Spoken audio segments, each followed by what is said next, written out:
The episode starts with family and friends hanging out and having some fun in the backyard of Joe's house.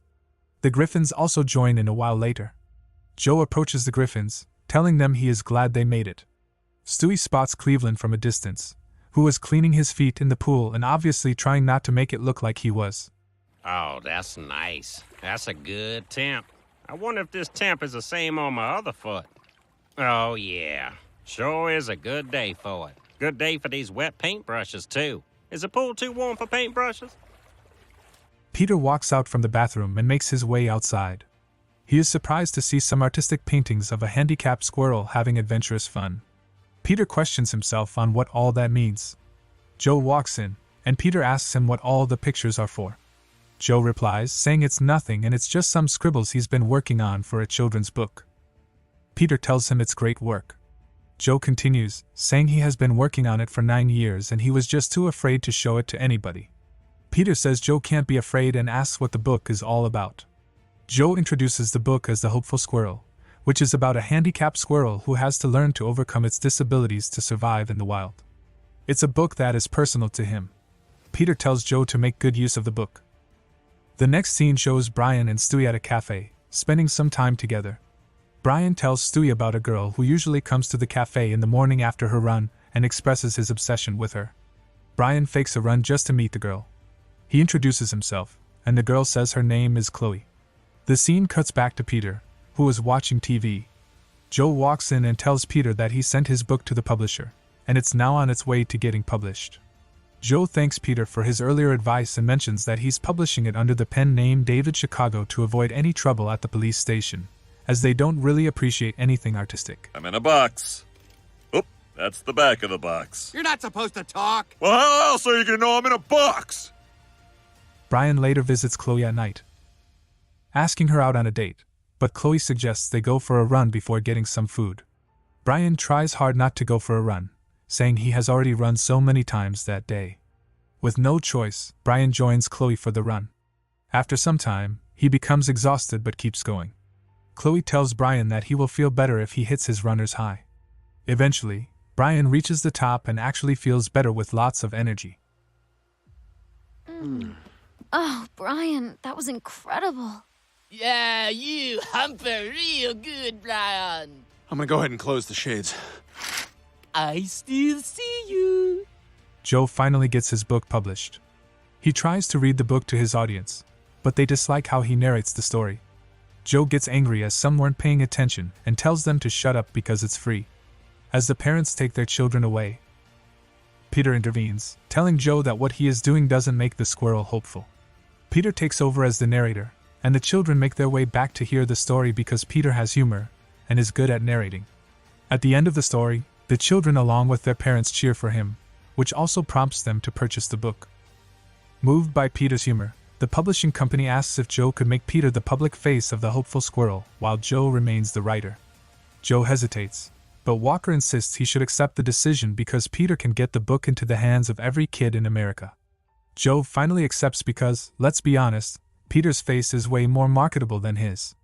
The friends are having a great time at the Clam when a fan of the book approaches them, asking for a signature.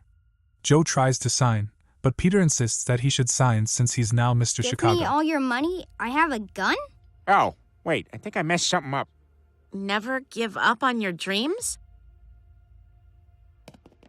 Joe, with a saddened face, tells Peter that if he wants to act as Mr. Chicago, he should take it seriously and honor the message of the book.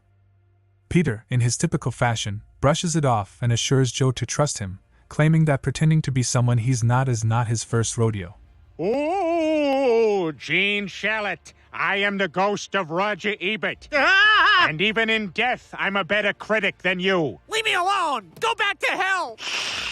Next up, Peter has an interview with Tom Tucker. Peter is introduced as the best-selling children's book author, David Chicago. Tom Tucker asks Peter how he decided to write about the handicapped squirrel. Peter, always quick with his quirky humor, replies that he usually sees crippled kids limping down the sidewalk, which never fails to make him chuckle.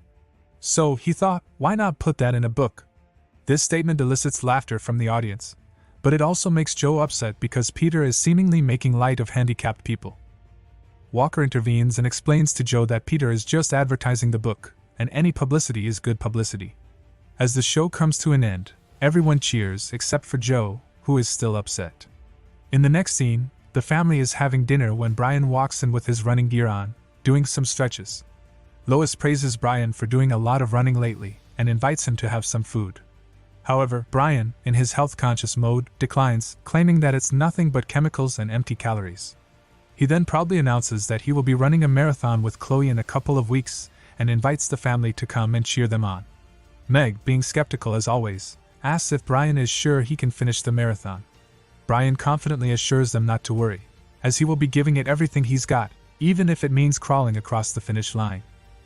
At the clam, Joe walks in upset and tells Peter they need to talk, stating that Peter has been messing up his book and making kids laugh at handicapped people when he's trying to inspire them. Joe adds that Peter is off the project. Peter exclaims that Joe can't kick him off the project and reminds him that he is David Chicago. Joe retorts, telling Peter that he is the one who wrote the book. Peter fires back, saying they shouldn't kid themselves because everybody knows his face now, and he's the only one who can imitate the voice of a squirrel. Besides, the publisher loves him, the public loves him, and he's going nowhere. Joe then tells Peter he has ruined his plans, and he wants nothing to do with the book or Peter anymore. Lois tells Peter that Bonnie said Joe is very upset and asked if he really took the book away from him. Peter insists that the book would have been nothing without him, and besides, it was Joe who quit. Now the publisher needs another book, and it's all on him to provide the next one. The next day, Peter meets with Quagmire and Cleveland at the clam, asking them to provide ideas for him to write the next book. And how about he got a frog friend that's got some sort of catchphrase? Like if he's seen something kooky, he could be like, "Damn, that's cray-cray in a good way right there." Meanwhile, Brian calls Stewie to come help him in the bathroom and is surprised to see that Brian has changed and lost a lot of weight. Stewie tells Brian he looks terrible and asks about Chloe, his girlfriend. Brian tells Stewie he dumped her because she couldn't keep up with him. Stewie remarks that Brian looks unhealthy, and Brian replies with a smirk. I'm not healthy? Stewie, my heart rate is down to 4 beats a minute. Besides, I gotta keep training. The marathon's in 2 days. Finally, Peter finishes The Hopeful Squirrel 2 and it's time for publishing. Peter starts narrating the first chapter of the book, but it leaves everyone confused because what they heard was a completely different story that doesn't align with their expectations. Nevertheless, they still pay attention, trying to make sense of Peter's creative chaos. Peter totally messed everything up, but hey, at least he kept them entertained. Fast forward to the end, they told Peter he was awful, and that was the worst book reading they've ever experienced. Nothing but cops on the take and hookers on the make, said Randy the raccoon. What's a hooker? Asked the bunny, who was gay. That and a bag of crank is my Saturday night, spat Randy. The end. They all left disappointed, and Peter got fired. But hey, maybe there's a future for him in avant-garde squirrel storytelling. On the day of the marathon, Stewie doesn't disappoint and comes to cheer Brian. Brian joins the rest of the runners, and the marathon is called to start. However, as luck would have it, Brian trips and breaks his legs right at the beginning. He cries out for help, but unfortunately he gets trampled by other runners who didn't notice him on the ground. It's a disastrous start for Brian's marathon dreams. Brian, why does everything you touch turn to garbage? Meanwhile, Joe is sitting outside his house, feeling down, and dumping all his paintings into the trash can. Peter approaches him, realizing that he messed up and got so wrapped up in all the attention that he lost sight of what really mattered. He sincerely apologizes for his mistreatment, and asks Joe if he could find it in his heart to forgive him. Joe, after a moment of contemplation, forgives Peter and acknowledges that he wouldn't have had the confidence to publish the book without him, and that was all he ever wanted. They shake hands, leaving their differences behind. Lois, witnessing the reconciliation, tells Peter that she's glad he made it up with Joe.